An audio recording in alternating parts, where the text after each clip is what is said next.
मैं हूं आलिया, आप देख रहे हैं ब्रेकिंग बैरियर्स। आप सबको अपने प्रोग्राम में वेलकम करती हूँ। पाकिस्तान और भारत दुनिया के उन चंद हिस्सों में शुमार होते हैं कि जहां पर दोनों मुल्कों के बीच के ताल्लुकात किसी भी वक्त कोई ऐसी आग भड़का सकते हैं जिसकी वजह से पूरी दुनिया उस आग की लपेट में आ जाए। दुनिया में कुछ ही ममालिक ऐसे हैं कि जिनके बीच ऐसे ताल्लुकात रहते हैं। हम इसको हेट रिलेशनशिप कहें या हम इसको लव एंड हेट रिलेशनशिप कहें। और खास तौर पर कुछ अर्सा पहले ये कहा गया कि भारत और पाकिस्तान के बीच 100 साल तक एक पीस प्रोसेस रहेगा।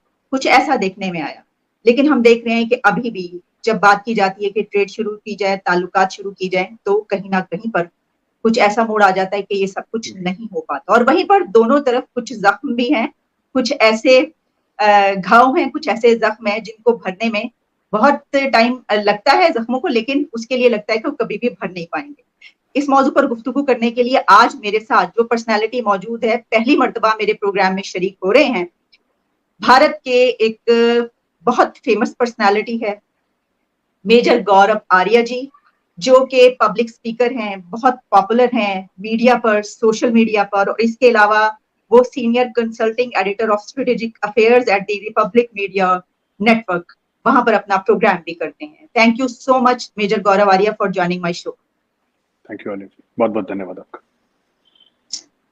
मेरे साहब, जिस तरह मैंने बात की, बहुत सारे इस तरह जो हमारा ये टॉपिक है, इस पे इतने ऐसे मामलात हैं, ऐसे इश्यूज हैं कि किस किस पर हम बात करें। लेकिन चलिए, जिस तरह मैंने बात की कि हम आगाज इसी से किए लेते हैं कि हमने ये देखा कि कुछ अर्सा पहले पाकिस्तान और भारत के बीच ये कहा गया कि अब बहुत अच्छे ताल्लुकात रहेंगे, और उससे कुछ दिन पहले ऐसा भी हुआ कि ये कहा गया कि भारत और पाकिस्तान के बीच बातचीत हुई है, जिसकी वजह से जो LOC है वहां पर अमन रहेगा, और फिर जो है वो एक ऐसा पीस प्रोसेस होगा कि जिसमें कोई ऐसे हालात पैदा नहीं होंगे कि कुछ ऐसा इशू क्रिएट हो। लेकिन अभी भी जब तिजारत की बात की जाती है तो हम उस मोड़ पर नहीं आ पाते। आप क्या समझते हैं कि क्या पाकिस्तान और भारत के बीच कुछ ऐसे मामला हो सकते हैं कि हमें तिजारत भी शुरू होती हुई नजर आए और ताल्लुकात भी बेहतर हो जाए? आलिया जी, पहले तो अपनी शो में बुलाने के लिए बहुत बहुत धन्यवाद आपका। दूसरी चीज, ये 100 साल तक अमन रहेगा या दोस्ती रहेगी, ये मैंने सुना नहीं, मैं पहली बार सुन रहा हूँ आपसे। So I am not aware of it, क्योंकि भारत में ऐसी कोई बात हुई नहीं। मुझे इसके बारे में नॉलेज नहीं है। जहां तक अमन की बात है, जहां तक पीस की बात है, या लाइन ऑफ कंट्रोल की अगर हम बात करते हैं, जहां पे अभी तो सीज फायर है। देखिए, बात यह है कि थोड़ा सा समझने में भी प्रॉब्लम है। जो घाव जख्मों की आपने बात करी, ये भी सच्ची बात है, इसमें कोई दो राय नहीं है दोनों तरफ से। ऐसा नहीं है कि क्योंकि जो भी हुआ है पास्ट में, तो एक तो वो है ही हिस्टोरिकल पर्सपेक्टिव में। लोगों की मेमोरी जो होती है, याददाश्त होती है, बड़ी लंबी होती है। खासतौर से सब कॉन्टिनेंट में बड़ी लंबी याददाश्तें यहाँ पे लोगों की होती हैं। लेकिन इसमें ये भी एक बात सच है आलिया जी की, इंडिया को हर समय एक प्रॉब्लम रही है कि पाकिस्तान में बात किससे करें। अगर चलिए अमन की ही बात करनी है तो बात किससे करें, क्योंकि ऐसा कई बार हो चुका है। मतलब मैं सिर्फ एक एग्जांपल देके इस चीज को मैं खत्म नहीं करूंगा, लेकिन मैं ये बात बताऊंगा कि ये कई बार ऐसा हो चुका है कि जहां पे एक से बात करी और दूसरा डिसएग्री करता है, कुछ और हो जाता है। जब तक पाकिस्तान में और मैं सारा का सारा मलबा पाकिस्तान के दरवाजे के सामने नहीं रख रहा, इस पे इंडिया को भी काम करने की जरूरत है, ये बात तय है। ताली दोनों हाथों से बजती है। हम कहें किसी पाकिस्तानी सब कुछ कर ले, तो दैट्स नॉट ट्रू, ऐसा होता नहीं है। लेकिन मैं एज एन इंडियन, इंडिया के पर्सपेक्टिव की बात, फिर मैं पाकिस्तान की तरफ से भी बात करता हूँ। आलिया जी, ऐसा है कि अभी भी जैसे आपकी गवर्नमेंट वहां पे है, शहबाज शरीफ साहब, he is the prime minister of Pakistan. हर समय ऐसा लगता है जब हम इंडिया से देखते हैं, क्योंकि हमें आदत नहीं है। कुछ दौर हमारे भी 7-8 साल का दौर आया था 75 साल में, लेकिन जब भी हम पाकिस्तान को देखते हैं तो हमें ऐसा लगता है, और शायद ये हमारा सोचना पूरी तरीके से सच भी नहीं है, लेकिन जो हमें लगता है वो बता रहा हूं आपको, कि पाकिस्तान अनस्टेबल है, जिसको आप लोग PTV में कहते हैं ना, मुल्क नाजुक दौर से गुजर रहा है। और ये मैंने हर साल सुना है कि मुल्क नाजुक। मैंने कभी ये नहीं सुना पाकिस्तानी मीडिया को कहते हुए कि मुल्क नाजुक दौर से नहीं गुजरा। जो भी पाकिस्तानी मीडिया को देखेगा, शाम के 5 या 6 बजे के बाद की खबर अगर किसी ने देख ली पाकिस्तानी मीडिया की, और ऐसी बात नहीं है कि हमारा मीडिया जिंगोइस्टिक नहीं है, हमारा मीडिया चिल्ला के या जोर से नहीं बोलता, ऐसा भी नहीं है, लेकिन अपने खुद के मुल्क के बारे में दुनिया में कोई ऐसा मीडिया नहीं है पाकिस्तानी मीडिया जैसा कि जो अपने खुद के मुल्क के बारे में इतनी बुरी राय रखता हो। बड़े बड़े दानिश्वर लोग, बड़े बड़े पढ़े लिखे लोग ये बोल रहे हैं कि साहब, मुझे तो ऐसा लगता है कि श्रीलंका की राह पे पाकिस्तान चलने वाला नहीं, चल चुका है। ये ऐसी ऐसी बातें अपने मुल्क के बारे में ना टेलीविजन पे, इनको ये एहसास नहीं होता कि बच्चे सुन रहे हैं, पाकिस्तानी बच्चे बच्चियां जो इंप्रेशनेबल एज के, वो अपने मुल्क के बारे में क्या सोचते होंगे। अच्छा, हम भी वो प्रोग्राम देखते हैं तो हम भी कहते हैं कि यार ये ठीक ही कह रहा है आदमी, मतलब इफ इज ये कह रहा है कि मैं इतना एजुकेटेड हूं, और कुछ एंकर्स हैं जिनके नीचे आता है Pakistan number 1 anchor, Pakistan top anchor, ठीक है। आप इंडिया बैशिंग करें वो हमें समझ में आता है। आप समझ नहीं आलिया जी मैं क्या बोल रहा हूं? अगर पाकिस्तानी मीडिया इंडिया बैशिंग करे तो वो मुझे समझ में आता है, पर पाकिस्तानी मीडिया इंडिया बैशिंग से ज्यादा पाकिस्तान बैशिंग करता है।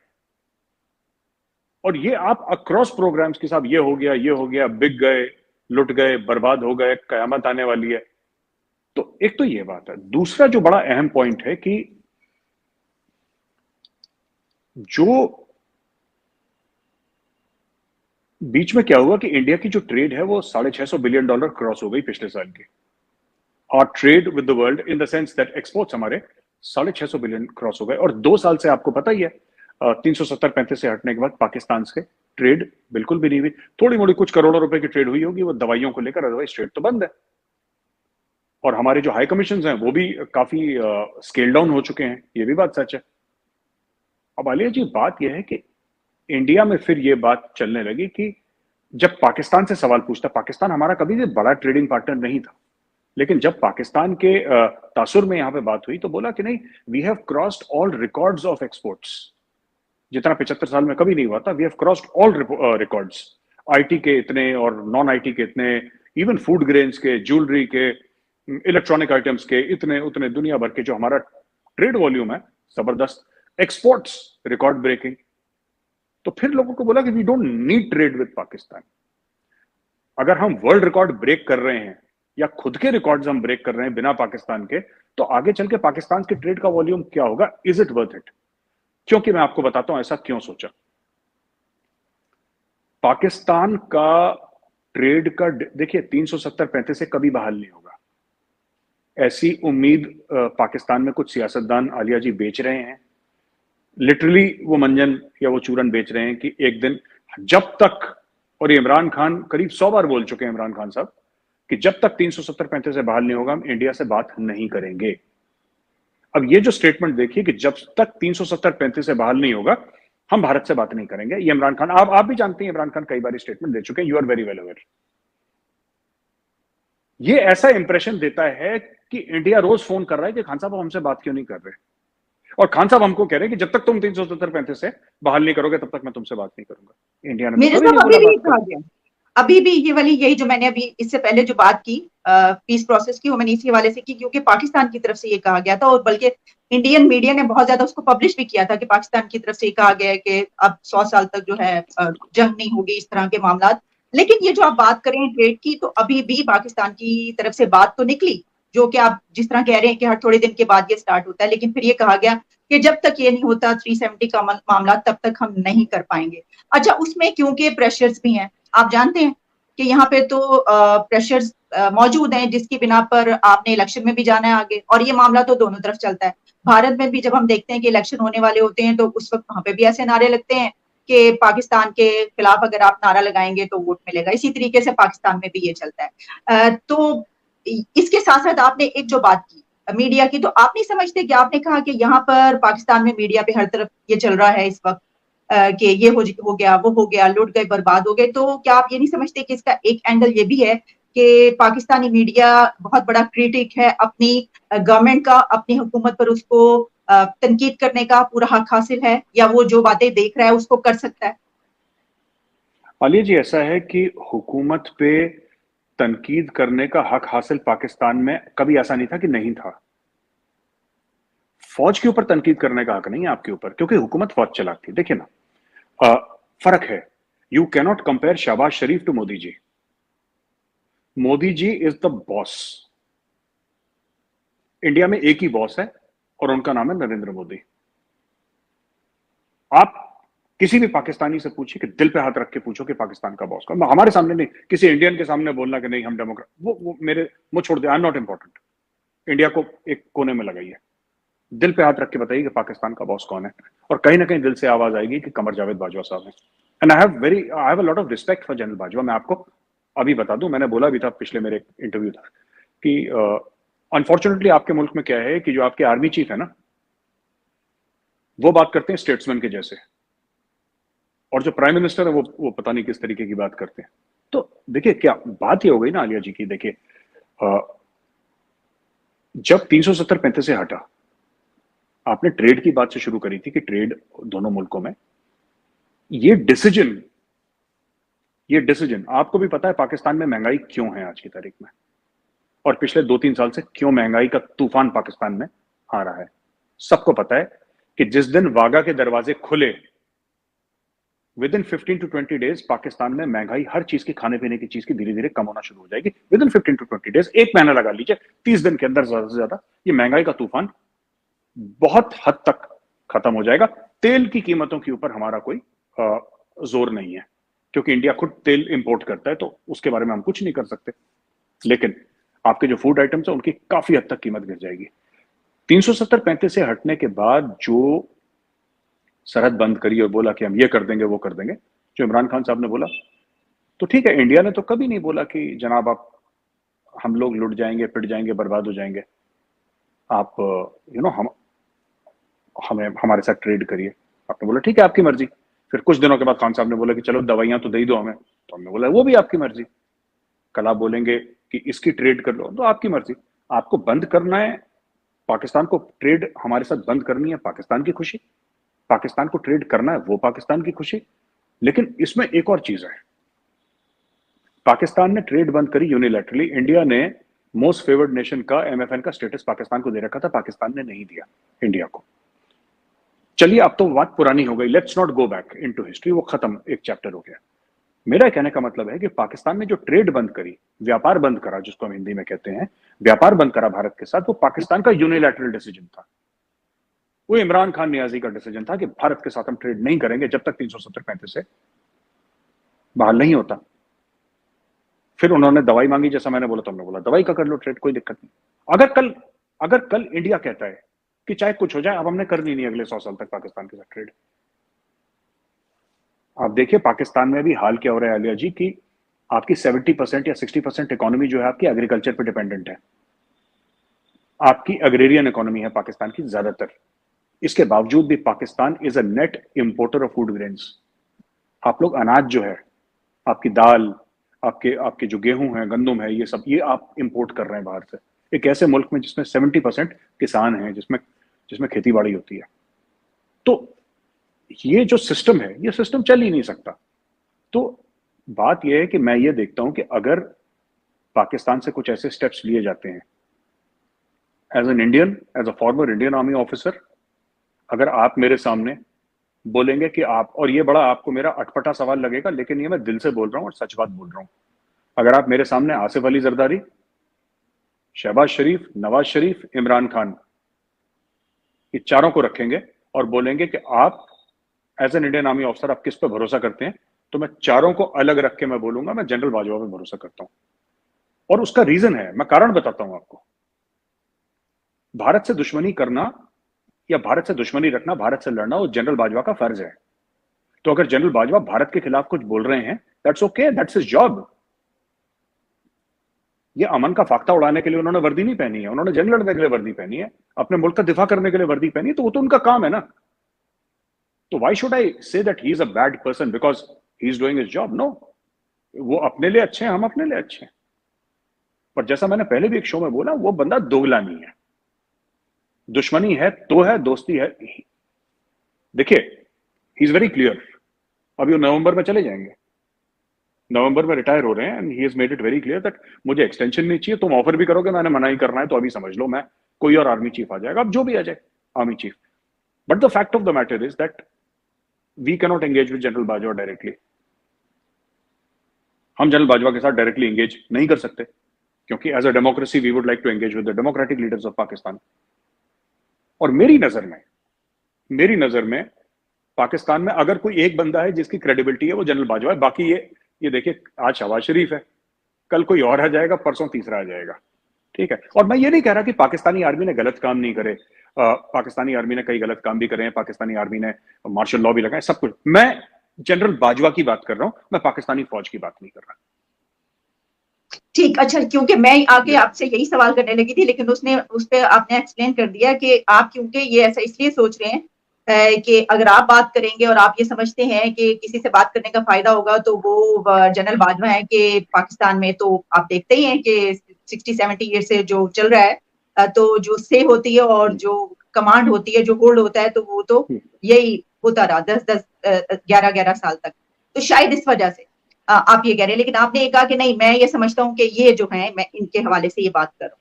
लेकिन हमारी तरफ से तो तनकीद, ये जो आपने कहा, मैं उसका जवाब देती चलूं कि आपने ये कहा कि चलें, आपको जो क्रिटिसाइज है आप पॉलिटिशियंस को करते हैं, हुकूमतों को करते हैं, लेकिन आप फौज को तो क्रिटिसाइज नहीं कर सकते। लेकिन उसकी वजह भी यही है कि बहुत ज्यादा जो क्रिटिसाइज पाकिस्तान में किया जाता है स्टैब्लिशमेंट को, जो कि हम करते हैं, तो उसकी वजूहत भी यही है कि न्यूट्रलिटी पहले नहीं थी, लेकिन अब कही जा रही है कि न्यूट्रलिटी है। तो जब हम इस बात पर आए कि न्यूट्रलिटी अब ये कहा गया, तो हम तो ये सोच रहे हैं कि जनाब बड़ी अच्छी बात है, अगर क्यों नहीं होगा, अगर ऐसी कोई चीज नहीं होगी तो बहुत अच्छी बात है, तो फिर तो हम भी जो है वो तनकीद नहीं करेंगे। लेकिन इसी पे हमने देखा कि इमरान खान के जो जलसे हो रहे हैं, उन्होंने जो एक नैरेटिव पकड़ा है, और पाकिस्तान में इस वक्त जो हालात हैं, जो पॉलिटिकल टर्मोइल है, इसमें इसी के दौरान आपकी एक वीडियो क्लिप सामने आया, बहुत वायरल हुआ, और फिर पाकिस्तान में भी उस पर गुफ्तगू शुरू हो गई।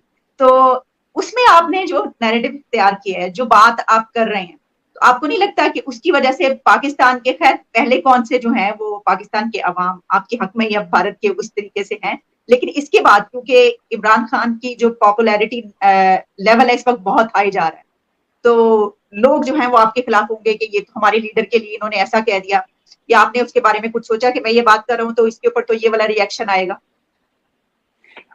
मैं आपको बताता हूं, इसका मैं ना थोड़ा सा घूम के आपको जवाब देता हूं, तब शायद मैं समझा पाऊं। जो भी आपके व्यूअर्स हैं, आप तो जियो पॉलिटिक्स फॉलो करती हैं, आपको समझ में आ जाएगा, लेकिन व्यूअर्स शायद ना फॉलो करते हो। अक्सर पाकिस्तानी ये हमसे कहते हैं कि यार जो आपके डॉक्टर जयशंकर है ना, वो कमाल का फॉरेन अफेयर्स मिनिस्टर है, भारत की कमाल की डिप्लोमेसी है। और ये पाकिस्तान अक्सर कहते हैं कि रशिया से तेल भी खरीद रहा है, S-400 भी खरीद रहा है, अमेरिका का भी स्ट्रेटेजिक अलाई है। देखिए, इसमें कोई शक नहीं है कि नरेंद्र मोदी जी, डॉक्टर जयशंकर साहब, ये लोग बड़े कॉम्पिटेंट हैं, दे आर वेरी कॉम्पिटेंट, इसमें कोई शक नहीं है। पर बात कॉम्पिटेंस की नहीं है यहाँ पे, और मैं बात थोड़ी सी इमोशनल करूंगा, पर ये प्रैक्टिकल भी है। इमोशनल बात भी है आलिया जी, और ये प्रैक्टिकल बात भी है, और मैं आपको बताता हूं क्या बात है। आपको पता है कि डॉक्टर जयशंकर के सामने शाह महमूद कुरैशी इतने फीके क्यों लगते हैं? ये इमोशनल बात है, ये जज्बाती बात है, लेकिन ये सच है। इनको अपने मुल्क से ना, शाह महमूद कुरैशी को अपने मुल्क से मोहब्बत नहीं है, मैं आपको बताता हूं। इनको चाहे मेरी बात का बुरा लगे, इनको अपने मुल्क से मोहब्बत नहीं। अब ये तो गद्दारी के सर्टिफिकेट बांटना हमारा काम है, आपने भी शुरू कर दिया। नहीं नहीं नहीं, मैं आपको बताता हूं, मैं आपको बताता हूं कि बात यह है कि अगर इमरान खान यह बोले कि एटम बम गिर जाए पाकिस्तान पे, लेकिन यह सरकार नहीं रहनी चाहिए, ठीक है, how can you make such a statement? मतलब एक बंदे की बेरोजगारी पूरे मुल्क में आग लगा दी है, एक बंदे की बेरोजगारी, और पूरे झूठ पे मबनी, कंप्लीट लाइज। ये आप जो कहते हैं ना कि नरेंद्र मोदी जी यहां जा रहे हैं, वहां जा रहे हैं, ये भाग रहे हैं, उस बंदे के पास 4 तो कपड़े हैं, एक सूटकेस है, एक 2 बेडरूम का घर है अहमदाबाद में, where is old mother lives. जिस दिन वो प्रधानमंत्री नहीं रहेंगे, वो अपनी बोरी बस्ता बांध के अहमदाबाद चले जाएंगे, कहानी खत्म हो जाएगी। देखिए, ये जो है ना, ये बैरागी टाइप के लोग हैं। ये इनके पास कोई वेल्थ नहीं है, इनके पास कोई चमकती हुई घड़ियां नहीं है हीरे की, इनके पास कुछ नहीं है। ये खाने भी ऐसे खाते हैं कि आपको लगता है कि मतलब कि बिल्कुल सादा खिचड़ी खा ली, थोड़ा सा ये खा लिया, ऐसा इनका खाना है। ये टोटली डेडिकेट। इसमें देखिए, सबसे पहले ठीक है, इंडिया के पास पैसा है, इंडिया बहुत बड़ी मंडी है, ये सब चीजें हैं, लेकिन इंडिया की डिप्लोमेसी तब भी अच्छी थी जब इंडिया में भूख से लोग मर रहे थे। आलिया जी, ये जो अक्सर पाकिस्तान में कहते हैं ना भारत बहुत बड़ी मंडी है और सब लोग भारत की इस बात मानते हैं कि भारत पर बहुत पैसा है, ये पैसा तो हमारे पास 90s के बाद आना शुरू हुआ। भारत के तो बहुत बुरे हाल थे। हमारा 68 टन सोना, उस समय गोल्ड रिजर्व से चलती थी, 68 टन सोना हमारा गिरवी रख दिया था हम लोगों ने। हम आईएमएफ के प्रोग्राम में गए, एक बार गए, पर उसके बाद हमने पेट पे पत्थर बांध लिया। हमने बोला कि भूखे सो जाएंगे लेकिन आईएमएफ के पास नहीं जाएंगे। हमने कुछ करा, अपनी पूरी इकोनॉमी को हमने बदला। आज की तारीख में हम दोबारा नहीं गए, एक बार गए थे हम, अर्ली 90, 91, 92 कभी गए थे, उसके बाद कभी नहीं गए आईएमएफ के पास। ये कहां से आया?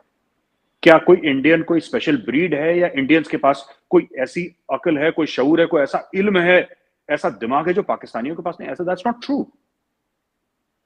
That's not true. पर हमारा जो भी प्रधानमंत्री है, जो भी हमारा प्रधानमंत्री है, जो भी हमारा आर्मी चीफ है, मैं आपको गारंटी के साथ कहता हूं आलिया जी, किसी का बाहर में प्रॉपर्टी नहीं है। हाँ, बच्चे किसी के सेटल होंगे होंगे, वो डन, दैट इज ओके, बच्चों की अपनी मर्जी है, बच्चे जहां भी जाएं, लेकिन कोई ऐसा नहीं कह सकता कि इसकी डुअल नेशनैलिटी है, इसका ये है, इसका ये है, इसका यहां पे घर है, इसका ये घर है। इन्होंने यहीं पे पैदा होना है, भारत में, यहीं में मरना है। और ये जज्बे का फर्क है, ये जज्बे का फर्क है। मुझे एज अ हिंदू मुझे बहुत बुरा लगा, ठीक है, मैं कभी किसी मस्जिद के अंदर नहीं गया। आलिया जी, मैं कंप्लीट कर लूं अगर आपकी परमिशन हो। ये प्रॉफिट मोहम्मद के मॉस्क में जाके ये नारेबाजी कर रहे हैं। मुझे तो अभी तक ये बात समझ में नहीं आई कि how can you do this. मतलब कि ठीक है, आप बाहर आके गोली मार दो यार बंदे को, आपको गोली मारनी है गोली मार दो यार, अंदर तो बदतमीजी। You should know where you are standing. And इतना as a Hindu who has never entered a mosque, मैं कभी मस्जिद के अंदर गया नहीं, मस्जिद की सीढ़ियां नहीं चढ़ी, ठीक है, लेकिन इतनी अकल तो मुझे भी है। और जो रियासत मदीना बनाने की बात कर रहे हैं उनमें इतनी सूझबूझ नहीं है। यही कहना चाह रहा हूं मैं आपसे। जी, ये जो भी आपने बात की, इसी में से जो सवाल निकलता है कि आपने ये कहा कि देखिए, आप भारत के जो लीडर्स हैं, हम उनको देखते हैं, प्राइम मिनिस्टर्स या जो भी दीगर लीडर्स हैं, वो बाहर जाके जो है, उन्होंने बाहर नहीं जाना होता, वहीं पर उनका होता है और वहीं पर उन्होंने रहना है, वहीं पर मरना है, सब कुछ। तो अगर इस नैरेटिव को आप लें तो फिर तो आपको इमरान खान की तारीफ करनी चाहिए, क्योंकि वो तो ये कहते हैं कि मैंने तो यहीं पर मैं रहा हूँ सारी जिंदगी और मैंने यहीं पर मरना है, मैं कहीं नहीं जा रहा बाहर। और अगर वो जायदादों की बात भी यही करते हैं कि मैंने तो कुछ नहीं बनाया, वो तो अपनी मिसाल ये पेश करते हैं। तो इस तरह तो अच्छा, और साथ में ये भी सवाल, और इसी के साथ ये भी पता चलता है कि हम देखते हैं कि भारत में उनकी पॉपुलैरिटी बहुत ज्यादा है। क्या इससे भी आप अग्री करते हैं? भारत में नहीं, भारत में जब क्रिकेट खेल रहे थे तब थी। ये इमरान खान को बहुत बड़ी गलतफहमी है कि मैं पॉपुलर हूं भारत में। इमरान खान कभी थे, क्योंकि उस देखिए क्रिकेटर जब दोनों क्रिकेट के, क्या शोएब अख्तर पॉपुलर नहीं था इंडिया में? क्या वसीम अकरम पॉपुलर नहीं था? क्या जावेद मियांदाद पॉपुलर नहीं था? क्या सलीम मलिक पॉपुलर नहीं था?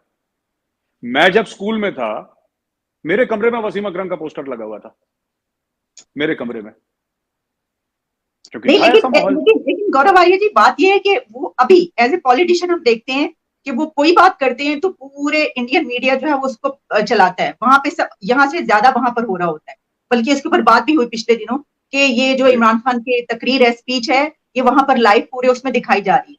इस हवाले से वो ज्यादा पॉपुलर है।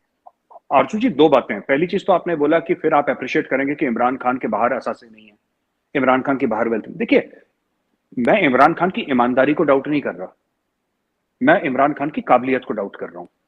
इमरान खान ने कभी जीवन में नौकरी नहीं करी। क्रिकेट के बाद उन्होंने शौकत खानम के लिए पैसे इकट्ठा करे, उनको एक दिन का एडमिनिस्ट्रेटिव एक्सपीरियंस नहीं है, और आपने 25 या 22 करोड़ के मुल्क का उसको प्रधानमंत्री बना दिया कि ले बेटा अब तू खेल, इससे सीख। तो वो अपनी एक्सपेरिमेंट कर रहा है 22-25 करोड़ लोगों के ऊपर कि मैं कैसे वजीर आजम बनूंगा, मुझे क्या करना चाहिए। देखिए, बात यह है कि ईमानदार होना जरूरी है, पर ईमानदार, सिर्फ ईमानदार होने से देश नहीं चलता, मुल्क नहीं चलता, आपको काबिल भी होना है। मैं ऐसी टीम इकट्ठा करूंगा कि ये शहबाज गिल टाइप की उसने इकट्ठा कर लिया, 3 महीने 13 में किसी को कुछ पता ही नहीं, दे डोंट नो एनीथिंग, इनको पता ही नहीं है क्या करना है। आपके देखिए, मैं आपको छोटी सी बात, फिर आपके सेकंड पार्ट पे आता हूं। आलिया जी, देखिए कि आपके 3 सबसे बड़े जो पैसे आते थे पाकिस्तान में, 3 लोगों से आते थे, 3 एरिया से आते थे। एक चीन से आता था, एक सऊदी अरब से आता था, और एक अमेरिका से आता था।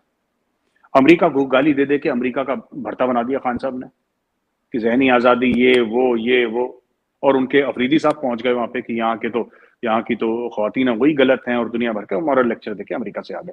आपने अमेरिका से रिश्ते खराब कर दिए। अमेरिका से डॉलर आए ना आए मुझे नहीं पता। अमेरिका मतलब सिर्फ अमेरिका नहीं, अमेरिका मतलब एफएटीएफ, अमेरिका मतलब वर्ल्ड बैंक, अमेरिका मतलब आईएमएफ। ठीक है। दूसरी चीज, चाइना से पैसे। ट्रिब्यून आपका जो न्यूज़पेपर है, बड़ा मशहूर न्यूज़पेपर है पाकिस्तान का, ट्रिब्यून की रिपोर्ट मैंने पढ़ी कि 80% ऑफ सीपैक बंद पड़ा हुआ है। 80% ऑफ सीपैक। आपसे चाइना नाराज, चाइना पैसे वापस मांग रहा है, 2.5 या 3 अरब डॉलर चाइना को वापस देना है। सऊदी अरेबिया, सऊदी अरेबिया से नाराजगी। तो आपने देखिए, इंडिया से नाराजगी मुझे समझ में आती है। चलिए, आपको अमेरिकन भी पसंद नहीं है, वो साजिशें करते हैं, बुरे लोग हैं, गंदे लोग हैं। इंडिया, चलो यहूदी आपको वैसे ही नहीं पसंद, यहूदी बुरे हैं, सब मान लिया।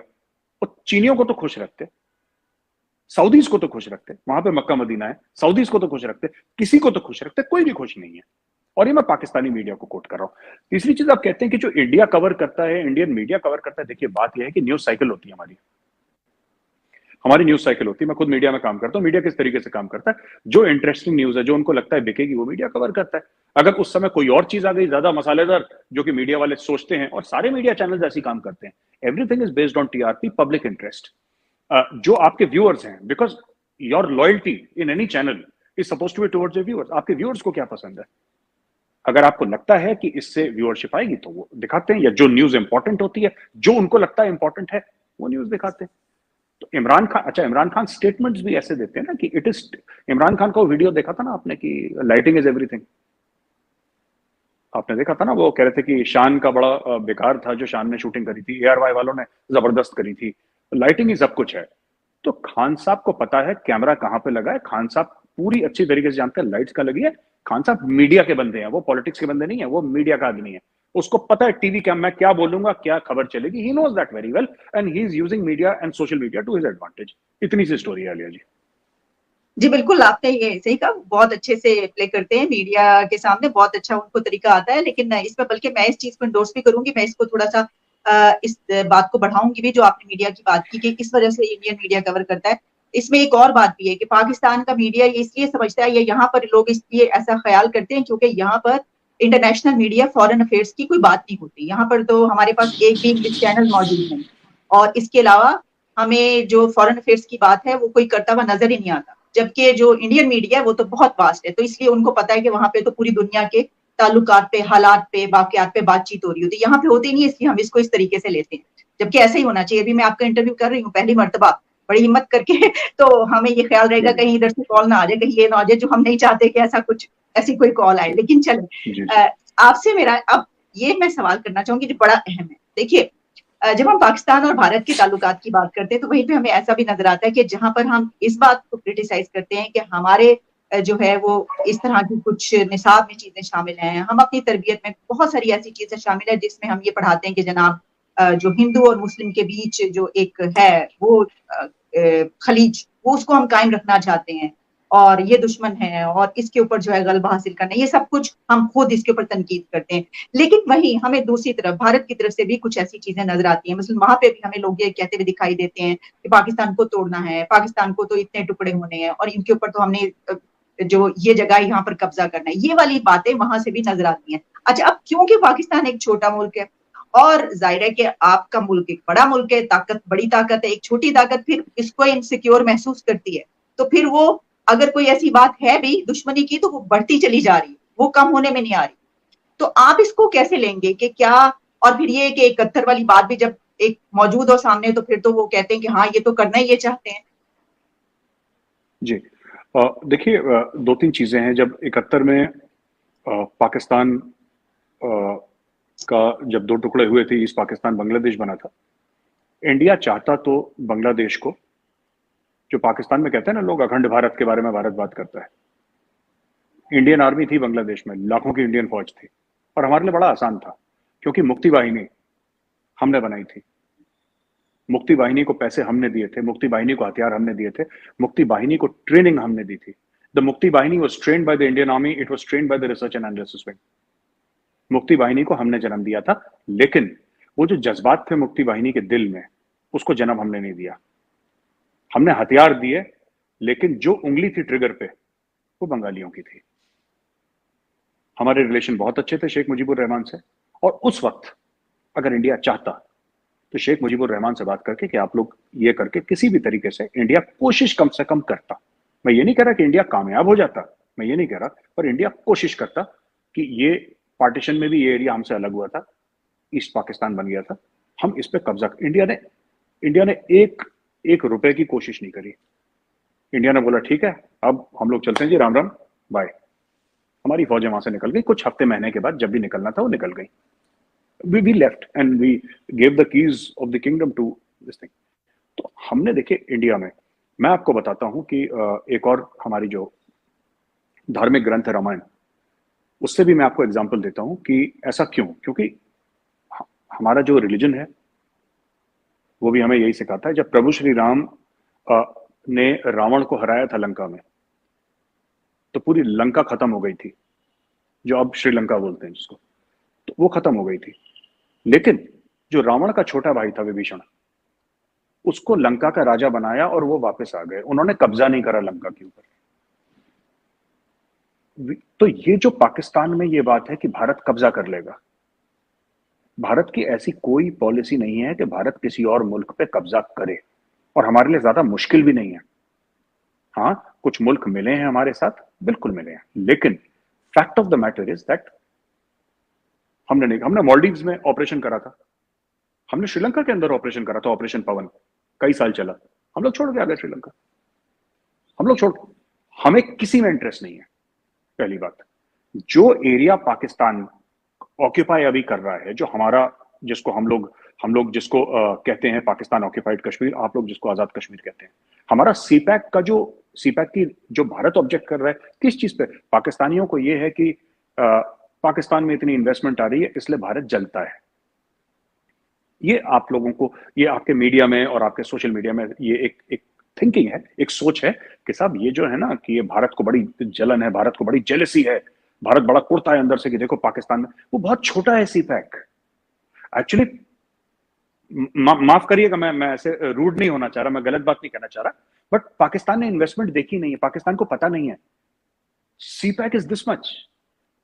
मैम, सीपैक में जितनी अभी तक इन्वेस्टमेंट हुई है 40 अरब डॉलर की ना, 60-65 की बात करते हैं, अभी तक 40 अरब डॉलर की इन्वेस्टमेंट हुई है सीपैक में, लगभग 35-40 अरब डॉलर की। वो 15 साल में होनी है, वो 15 साल का एक मियाद है जिसमें होनी है। चाइना पाकिस्तान इकोनॉमिक कॉरिडोर जो प्लान है 15 ईयर्स का है। तो जितना 15 साल में आपका हुआ या होगा, उससे 3 गुना, 300%, 3 गुना हर साल चाइना के साथ हमारी ट्रेड है 125 बिलियन की। मतलब भारत क्यों जलेगा? भारत को क्या प्रॉब्लम है? हमारी प्रॉब्लम है कि जो चाइना पाकिस्तान इकोनॉमिक कॉरिडोर है वो पाकिस्तान ऑक्यूपाइड कश्मीर और गिलगिट बाल्टिस्तान से आता है, जिसको एक 1994 का इंडियन पार्लियामेंट का रेजोल्यूशन ये कहता है कि वो जमीन हमारी है। This is a parliamentary resolution. मसला ये है, इसके अलावा चाइना आए बोले कि जी 500 अरब की हम इन्वेस्टमेंट कर रहे हैं पाकिस्तान में, जय हो, have fun, we have no problem at all, हमें कोई दिक्कत नहीं है, पाकिस्तान तरक्की करे, हमारी दुआ है ये। हमारी प्रॉब्लम वो है, और हमारी और कोई प्रॉब्लम नहीं है सीपैक से। तो इसका मतलब ये हुआ कि ये जो बातें की जाती हैं ये इस वजह से की जाती हैं, वैसे कोई है आपके ऐसे प्लान्स या इरादे नहीं है? हम मुतमईन हो जाएं। अरे जी मुतमईन, आप एक बात बताइए, लोग कहते हैं कि आप, अब मैं एक और चीज कहूंगा, हो सकता है आपको एज अ पाकिस्तानी पसंद ना आए, है ना, पर अगर मतलब एक आपको हाइपोथेटिकल सिनेरियो दे रहा हूं, अगर मैं प्राइम मिनिस्टर हूं इंडिया का और मुझे कोई बोले कि आप पाकिस्तान ले लो, मैं सबसे पहले हाथ जोड़ के मना करूंगा। मुझे नहीं चाहिए, मैं माफी चाहूंगा पर मुझे नहीं चाहिए। हाँ, जो कश्मीर का एरिया या गिलगिट बाल्टिस्तान का एरिया जो ले रखा है वो मुझे चाहिए, लेकिन मुझे कराची, लाहौर, इस्लामाबाद नहीं चाहिए। मुझे आपका सक्कर या मरी या आपके जो भी शहर है वो आप रखो, हमें बिल्कुल नहीं चाहिए। मुझे कम से कम, I don't want this and there is a reason for it. अच्छा, यानी आप एक उस पे वो कह रहे हैं कि उस पे आप कायम है। प्रॉब्लम यहीं पर आती है क्योंकि पाकिस्तान की तरफ से भी ऐसी बहुत से, जिस तरह जब कश्मीर की बात की जाती है तो आप जानते हैं कि फिर वहां पर पाकिस्तान की तरफ से अड़े हुए हैं, वहां पर के जनाब ये है मामला, और यही जो है ना दोनों तरफ के ये जो है एरिया ये है, ये इलाका ये। लेकिन इस वक्त हम थोड़ा सा इससे निकलते हैं और हम कुछ बात जो है, कुछ और मामला भी हैं जिसकी पर मैं श्रीलंका पे भी आपसे पूछना चाहती हूँ कि आप क्या समझते हैं कि वहां पर आपकी तरफ से उनको मदद दी जा रही है, उनको वहां से उस सिचुएशन से निकालने के लिए, या आप जी। उसको कैसे देख रहे हैं कि क्या वो उस पे ओवरकम कर लेंगे? ओवरकम तो करना ही पड़ेगा क्योंकि मुल्क है, ओवरकम करेगा वहां पे। मैं आपको बताता हूँ, श्रीलंका की, मैं ये नहीं कह रहा कि पाकिस्तान और श्रीलंका के एक जैसे हाल है, मैं ये नहीं कह रहा, पर मैं कह रहा हूं कि उनकी सिचुएशन टॉप लेवल पे एक जैसी है। चाइनीज इन्वेस्टमेंट, करप्ट एलीट, ये प्रॉब्लम है। ठीक है। बात यह है कि ये हर जगह जहां पे भी चाइनीज इन्वेस्टमेंट करते हैं, ये हर समय छोटे मुल्कों में करते हैं। नहीं, इंडिया में भी इन्वेस्टमेंट है इनकी, ऐसी बात नहीं है, पर मैं कह रहा हूं कि जिनको ये लोन्स वगैरह देते हैं, जो पॉलिटिकली अनस्टेबल मुल्क हैं, जो साइज में छोटे हैं, जिनका एक एलिट है, जिनका जो अशराफिया है वो करप्ट है, ये ऐसे मुल्कों को कोशिश करते हैं कि ये कंट्रोल करने में आसान हो जाते हैं। क्योंकि अब राजपक्षा ने पैसे खा लिए, जैसे उसके खानदान ने पैसे खा लिए, वापस कौन करेगा? श्रीलंका का आवाम करेगा? वो तो वापस नहीं करेगा, उसने तो खा लिए पैसे, उसके पैसे तो बाहर पड़े होंगे, ये जहां पे भी पड़े हैं उसके पैसे। तो इंडिया हेल्प करेगा। इंडिया ने अरबों डॉलर दिए हैं श्रीलंका को, इंडिया ने ऑयल, व्हीट, ये सब इंडिया भेजता रहता है, हम अफगानिस्तान के लिए भी कर रहे हैं। और एक और चीज कमाल की बात है, आप कभी किसी श्रीलंकन से पूछिएगा कि तुम्हारे यहां चाइना ने भी पैसे डाले और इंडिया ने भी पैसे डाले, फर्क क्या है? ये कभी पूछिएगा किसी श्रीलंकन से। मैं जो भी पाकिस्तानी भाई बहन देख रहे हैं, मैं उनसे भी यही रिक्वेस्ट करूंगा कि आप पूछिएगा किसी श्रीलंकन से, वो आपको बताएंगे। चाइनीज ने श्रीलंकन्स की गुर्दा कलेजी निकाल दी पैसा देके, ये बात सच है। हरमन टोटा पोर्ट उनका छीन लिया, एक ऐसा एयरपोर्ट बनाया, आलिया जी, एक ऐसा एयरपोर्ट बनाया जिसमें कि पिछले 5 साल से एक हवाई जहाज लैंड नहीं हुआ। एक हुआ था डे 1 पे, जिस दिन इनॉग्रेशन हुआ था, उस दिन के बाद हवाई जहाज कोई लैंड ही नहीं हुआ। हरमन टोटा पोर्ट फेल, खत्म। तो बात ये, वी आर हेल्पिंग, हमारा नेबर है, हम अनस्टेबल पूरी कोशिश करेंगे, बट हमारी हेल्प मिलिट्री नहीं होगी। इंडिया ने साफ मना कर दिया, हम अपनी फौज नहीं भेजेंगे वहां पे। It's forget it. पैसे आप ले लो, आपको गेहूं चाहिए, चावल चाहिए, आटा चाहिए, जो चाहिए ले लो, दवाइयां चाहिए ले लो, तेल चाहिए ले लो, जो चाहिए बोलो क्या चाहिए, विद इन आवर मीन, जितने भी हमारी हैसियत है हम पूरी कोशिश करेंगे अपने नेबर को, लेकिन फौजें नहीं जाएंगी वहां पे। ये Indian government is very categorical. ठीक, अच्छा, इसी पे क्या आप समझते हैं कि आइंदा अगर हम देख रहे हैं जो पाकिस्तान और भारत के बीच जो सिलसिला चल रहा है, उसमें कुछ ऐसे मसलन ये कि अगर हम ये कह रहे हैं जिस तरह के जी, तो आपकी तरफ से क्या हुकूमत, या आप समझते हैं कि ट्रेड के लिए तैयार हैं आप? जिस तरह आपने अभी कहा कि ऐसा लगता है कि पाकिस्तान जब ये बात करता है तो ऐसा लगता है कि जैसे हम कह रहे हैं कि ट्रेड करो, लेकिन क्या इसका मतलब हम ये समझें कि आप भी तैयार नहीं, आप भी नहीं करना चाहते? मुझे आलिया जी पता नहीं है कि एमईए इसके बारे में क्या सोचता है, बट वेट एंड वॉच की पॉलिसी है, बिकॉज हमें नहीं पता कि आज हम बोलेंगे ट्रेड, कल अगर आपके यहाँ चुनाव होते हैं, इलेक्शंस होते हैं, फिर अगर इमरान खान जीतेगा वो बोलेगा नो ट्रेड। तो मुल्कों में जो शासक होता है ना, जो जो रूलर होता है, जो क्या बोले इसको, जो आपके जैसे मुल्क में कोई वजीर आजम है, ठीक है ना, आपकी पॉलिसी इंस्टीट्यूशनल होनी पड़ेगी। It cannot run on the whims and fancies of one man, जैसे कि वो बादशाह सलामत है, अकबर आजम ने बोल दिया कि इसके सर को हाथी से कुचल दो तो हाथी के पैरों की तरह को, ऐसा नहीं होता। There is a system in place. आपको अगर इंडिया के साथ ट्रेड करनी है, what is the system that you put in place? अब इंडिया अगर ट्रेड होगी और इंडिया अगर एमएफएन देता है, तो इंडिया एमएफएन मांगेगा।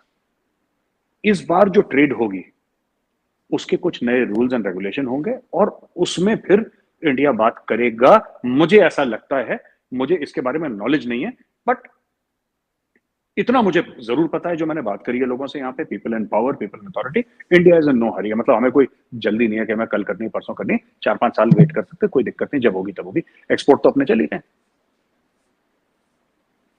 एक आखिरी सवाल आपसे करूंगी कि जी जी जी। क्या अमेरिका से आप करीब हो गए? अब भारत ये की जो पॉलिसी है, अब अमेरिका से आप करीब नजर आते हैं, अमेरिका आपसे करीब हो गया है? कोई इस तरह की आपने अब अपनी पॉलिसीज बनाई हैं? क्योंकि नजर ऐसा आ रहा, पिछले चंद सालों में अगर हम देखें तो ऐसा नजर आ रहा है कि जहां पाकिस्तान दूर हुआ है तो भारत करीब होता हुआ नजर आया। मालिया जी, हम लोग we are loyal firstly to ourselves. हमारी पहली वफादारी, कई पाकिस्तानियों ने मुझसे पूछा कि यार आप किसके साथ हैं, इंडिया चाइना के साथ भी ट्रेड कर रहा है, ये ऐसा क्यों है? मैं आपको बताऊं, इससे भी तेल ले रहा है, उससे भी मिसाइल खरीद रहा है, अमेरिका के साथ भी है, क्योंकि हमारी लॉयल्टी भारत के साथ है। भारत को जहां फायदा होगा, डॉक्टर जयशंकर वो काम करेंगे, मोदी जी वो काम करेंगे। अमेरिका के साथ जो हम लेते हैं अमेरिका से, अमेरिका को पूरे पैसे दे के वो चीज लेते हैं, तो अमेरिका आंख नहीं दिखा सकता। अमेरिका ये नहीं कह सकता कि तुम ये करो, नहीं, हम वही करेंगे जो हमें ठीक लगता है। अमेरिका को बहुत बुरा लगा कि रूस से तेल, और हमें रूस से तेल लेने की जरूरत थी नहीं। वैसे मैं एक बात बताता हूँ आपको, साफ सीधी बात है, लेट्स बी ऑनेस्ट, हमारा तेल आ रहा है सऊदी से, हमारा तेल आ रहा है अरब कंट्रीज से, हमें क्या जरूरत है? लेकिन जब ईरान के ऊपर सैंक्शंस लगे थे, इंडिया ने ईरान से भी तेल लिया था। रशिया के ऊपर सैंक्शंस लगे, इंडिया ने रशिया के ऊपर। मुझे लगता है ये भी एक मैसेजिंग है कि हमारी फॉरेन पॉलिसी इंडिपेंडेंट है। इन्होंने बोला हम आपके ऊपर कैट्सा लगा देंगे, हम आपके ऊपर सैंक्शंस लगा देंगे इंडिया के ऊपर। अमेरिका से बड़ा तूफान चला, ये कर देंगे अगर आपने मिसाइल ले ली हमने, और जब हमें दोबारा लेनी होगी दोबारा ले लेंगे। देखिए बात, nobody can dictate to India. अगर किसी भी मुल्क को यह लगता है कि हम हिंदुस्तान को यह बोलेंगे कि तुम ये करो, वो नहीं होने वाला। और ये आज की बात नहीं है आलिया जी, ये आज की बात नहीं है। इंडिया का पहला एटॉमिक ब्लास्ट जो था, जो हमने करा था एटॉमिक टेस्ट, वो 98 में नहीं करा था, वो 1974 में करा था, जब इंदिरा गांधी थी प्राइम मिनिस्टर, हमने तब करा था। उस समय इंडिया में लोग भूख से मरते थे, यहाँ पे फैमिन्स होते थे, यहाँ पे भूखमरी से लोग मरते थे। गरीबी आज भी है, लेकिन पहले से बहुत बहुत कम है। पहले तो बहुत ज्यादा होती थी। हमारे पास कुछ पैसे नहीं थे, हमारा फॉरेन रिजर्व बहुत ही लो था। हमने तब नहीं सुनी किसी की, हम तब भी अपने मन की करते थे, हम आज भी अपने मन की करते हैं। ठीक, आखिरी सवाल मैंने कहा, लेकिन एक और आखिरी सवाल जो कि सबसे जी बिल्कुल, जी बिल्कुल, प्लीज, जी बिल्कुल, जी बिल्कुल। आप कहते हैं कि पाकिस्तान जो है वो दहशतगर्दी की कार्रवाइयां होती हैं पाकिस्तान की तरफ से, आपका ये इल्जाम होता है, लेकिन हम ये देखते हैं कि मिसाइल पाकिस्तान पे आके गिरता है। अब पूरी दुनिया में अगर हम ये बात कर लें, जो कि यहाँ पे भी कोई ऐसा नहीं समझता, लेकिन बड़ी अच्छी बात है कि उसका जवाब जो है एक मेच्योरिटी से दिया गया, कि आप किसी से भी पूछे तो वो कहेंगे अच्छा गलती से ऐसा हुआ है। फिर उसके ऊपर अगर फर्ज कीजिए आप, अगर हो सकता है, मुझे लगता है कि आप ये कहेंगे जवाब में कि देखिए चंद कंट्रीज में ऐसा कुछ है मिसालें कि ऐसा चल गया गलती से, लेकिन पाकिस्तान और भारत के बीच ये जो आपकी तरफ से मिसाइल आया, ऐसा लगता नहीं कि ये गलती से चला। इसके ऊपर आप क्या कहेंगे? नहीं, मैंने तो ऑन रिकॉर्ड बोला है गलती से नहीं चला। मैंने रिकॉर्ड, ये ब्रह्मोस मिसाइल है, ये गलती से नहीं चली। मुझे ऐसा लगता है कि जानबूझ के चलाई गई है, और मैं रिकॉर्ड पे पाकिस्तानी यूट्यूब चैनल्स पे बोल चुका हूँ कि जानबूझ के चलाई गई है मिसाइल, कोई गलती से नहीं चली। मुझे नहीं लगता गलती से चली है। और मुझे पूछा भी था एक ने, पाकिस्तानी जर्नलिस्ट ने, कि अगली बार ऐसा होगा कि हम ये मान के चलेंगे कि कि ये मिसाइल में न्यूक्लियर वेपन्स हैं, और हम भी, क्योंकि हमारे पास हर जगह पेट्रियट मिसाइल्स नहीं है आपकी मिसाइल को रोकने के लिए, पाकिस्तान के पास इतना एयर डिफेंस सिस्टम नहीं है कि आपकी मिसाइल रोक ले, तो हम ये मान के चलेंगे कि ये एक एटॉमिक वेपन है जो आप लोगों ने हमारे ऊपर छोड़ा, और हम उसका जवाब फिर एटॉमिक हथियार से देंगे। उस समय शो में मैं बात नहीं कर पाया, पर क्योंकि सेम क्वेश्चन आपने पूछा तो मैं बता दूं, ये पाकिस्तान कई सालों से ये बात कह रहा है कि हम ये बम मार देंगे, ये कर देंगे, ये कर देंगे। तो इंडिया में अब ये फर्म बिलीफ है, डिफेंस मिनिस्ट्री में, मिनिस्ट्री ऑफ एक्सटर्नल अफेयर्स में, army, navy, air force, everybody is on the same platform कि सब कहने सुनने की बात है, पाकिस्तान नहीं करने वाला कभी कुछ। ये सिर्फ कहने की बात है कि हम एटमी रियासत है, हम ये कर देंगे, हम ये कर देंगे, कुछ नहीं। 1999 में आपको पता ही होगा कि मैम कारगिल की लड़ाई हुई थी, है ना? उस समय पाकिस्तान भी एटमी स्टेट था, इंडिया भी एटमिक स्टेट था। क्या हुआ? जंग हो गई। किसी ने चलाया न्यूक्लियर वेपन? नहीं चलाया किसी ने, कुछ नहीं हुआ, कुछ नहीं होगा। ये सब पाकिस्तान की तरफ से ना कहने की बातें हैं। हम ये कर देंगे, वो शेख रशीद कर रहे हैं, हम ऐसा करेंगे, बिरला मंदिर की घंटियां बजना बंद हो जाएंगी। ये सब कहने की बातें हैं, लोगों को खुश करने की। कोई एटॉमिक वेपन नहीं चलने वाला। और ये जो ब्रह्मोस मिसाइल छोड़ी थी इंडिया ने, मुझे नहीं लगता कि ये गलती से छोड़ी थी। I think it was a deliberate act not to provoke. इसकी कई वजूहत हो सकती हैं, और अगर आप 1 मिनट दें तो मैं बता दूं कि क्यों छोड़ा था। मुझे जो लगता है, हो सकता है मैं गलत बोल रहा हूं, बट मुझे जो लगता है, पहली चीज, ऑफ कोर्स पाकिस्तान के एयर डिफेंस सिस्टम चेक करने के लिए, जो कि पाकिस्तान ने उसको मारा, ये 3-3.5 मिनट पाकिस्तान के अंदर तैरती रही, किसी ने उसको देखा नहीं, पर एंड में पता लगा कि वहां पे गिर गई है वो। पहली चीज ये। दूसरी चीज, ऑल्सो कि हमें पता है कि पाकिस्तान के अंदर इंडिया को लेकर इनसिक्योरिटी है बहुत ज्यादा, और सब पाकिस्तान के जो भी रूलर्स हैं उन्होंने हर समय यह बोला है कि हिंदू खा जाएगा, हिंदू खा जाएगा। जबकि पहली लड़ाई जो हमारे 1947-48 के बाद की अगर जो लड़ाई देखें, मैं 47-48 की बात नहीं कर रहा, पर उसके बाद जो लड़ाई हुई थी पहली बार प्रॉपर जो लड़ाई हुई थी 1965 में हुई थी। अयूब खान खुद लिखते हैं कि वी स्टार्टेड इट, हमने अटैक कर दिया इंडिया के ऊपर। यू अंडरस्टैंड, इंडिया ने अटैक नहीं करा। तो ये पाकिस्तान में कहना कि ये कर देगा तो हम ये कर देंगे, ये सब लोगों को एक मंजन बेचा है कि हमारे पास न्यूक्लियर, कोई न्यूक्लियर। एक जमाने में इंडिया सोचता था ऐसे कि यार अगर हम ये करेंगे ना तो पाकिस्तान हो सकता है कि न्यूक्लियर स्ट्राइक कर सकता है।